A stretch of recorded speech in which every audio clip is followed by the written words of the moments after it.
Well, welcome back to Nittany Game Week. Feels like it's worse than one loss in the standings, but that's what the Ohio State setback is, just one loss.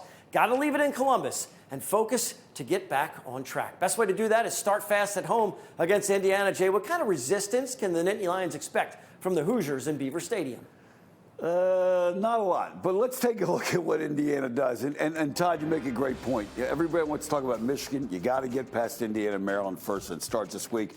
Let's look at Indiana's offense first. Points per game. In all these categories, they're 100th in the country or worse. And keep in mind, there's only 130 teams, so that's not good. So let's take a look at what they do offensively. Number one, you want to take an eye on who's going to play quarterback. Number 12, Jalen Lucas, keep an eye on him. And they do have good receivers. They're just not consistent enough in the pass game. If 15 is at quarterback, you expect to see different things defensively because he does move and is able to make things happen. Stay in your lanes and stay in coverage. And you'll see what happens on this play when the outside rusher loses contain. Quarterback gets outside. Guys from the secondary come up to try and play him and keep him, and there's a touchdown in behind. Now, let's talk about the next part. We talked about number 12, Jalen Lucas. He's a 5'9" speedster out of Louisiana. They use him all over the place. Even though he's a running back, he's their third leading receiver. And what you're going to see is here is a triple kind of feel here. They're going to read him, read this guy, and if they get, react to how they read this and then throw the ball out or run it with the quarterback or hand it off. Again, they bring him in motion, put some pressure on the defense. They take away the give, they take away the receiver. And again, that's the mobility we talked about at quarterback. Now, the other thing you're going to see with number 12, again, with the motion, they're going to use him essentially as an extra receiver. He puts speed and stress on the defense with the motion because it forces you to adjust on the move, and you see what happens here. He comes out, they make an adjustment, and because they're worried about him on the outside, it opens up the inside for that post route in there. Now, let's take a look at them defensively. Solid against the pass, 23rd in the country. You got 106 in the rushing, so look for Penn State to try and run the ball and look for them to score some points because they're not very good at preventing that. Let's take a look at what they do defensively. Keep your eye on the middle linebacker, Casey. Defensive tackle Andre Carter can play, and the safety Philip Dunn was very active, 3 interceptions. Why is that? Because they're going to force your wide receivers to make plays. That's been a theme all year against Penn State. Penn State's offense is forcing them. They're going to funnel everything inside to make the middle linebacker and the safeties their leading tacklers. Let's take a look at how they do that here in the video. Again, you're going to see they keep wide contained with their ends. The outside guys are there, and now they come up inside, and there's the safety making the contact right about a yard or two deep. Now, third downs, they're pretty good defensively on third downs because they're very aggressive in blitz. Tom Allen, their head coach, has a defensive background, likes to blitz, get after it.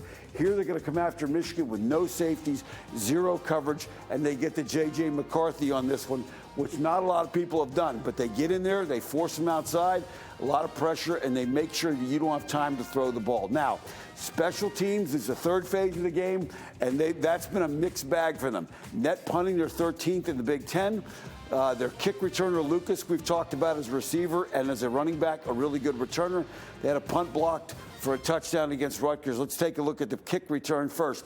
Again, with their special teams, they giveth and they taketh away. Here you get a great play in this game. Lucas comes up and he makes a great cut. You see right there in a very small space, he's able to make that cut and accelerate through the cut. So if you're Penn State, you want to try and kick this ball out of the end zone if you can do it, because you don't want this guy to get his hands on the ball if you can avoid it. And you see a great shot of it right there. Now, let's talk about, there's the giveth part of it. Here's the taketh away. Here they're in a good game with Rutgers playing pretty well. Rutgers comes off the edge, blocks the kick, gets the touchdown. And again, there's an opportunity here, I think, for Penn State to block a kick, a punt, or get Hardy on a punt return. So look for special teams to be a factor in this game, as well as the other two phases. Trying to get that 7th win. Good stuff. Well, the Nittany Lions will be hungry to get back in the win column. Andrew alluded to the fans' frustration earlier in the show. Also told us about the dedicated guy who travels from Brazil, Greg Ashman, to make it to kickoff in Columbus. Gotta love Greg's passion and commitment. About 14 hours ago, I departed Brazil. Came in for this game because it's the game of the year, at least for now. Hopefully the Michigan game is the game of the year after this, but let's go State. I just love the experiences of going to, especially visiting stadiums, seeing the different pageantry and different traditions. And I've made it to every Big Ten stadium up until now, other than the shoe. So I'm looking forward to being there. Greg met family members in Ohio for the game, and we also caught up to a group from Lancaster County that rented the presidential suite in the Sheraton downtown to pregame. Fun for all, except for the final result.